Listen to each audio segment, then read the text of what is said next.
පේනවනේ මේ ට්‍රක් එකේ සයිස් එක. අපි බලමු අර පැත්තෙන් ඈතට.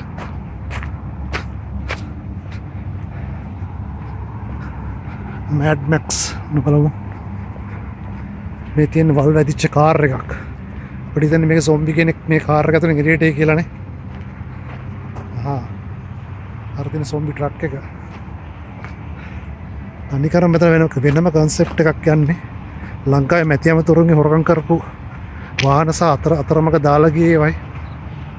පේනවා මේ ට්‍රක් එකේ ලොකු. මම මේ ටයර් එකෙන් භාගයක් තරමට තුස නැහැ. මම ඉන්නේ වෙන්න මෙතෙන්දට මෙච්චරක් විතර.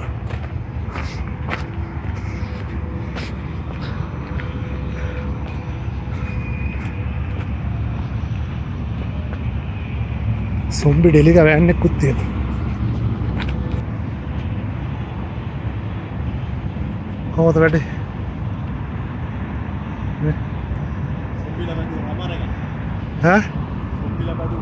හමර් එකක් තියෙන්නේ.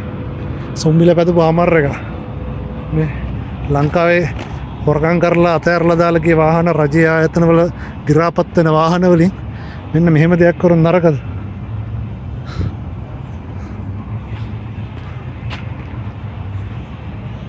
මේ සොම්බිලා පැදපු හමර් එකක් තියෙන්නේ.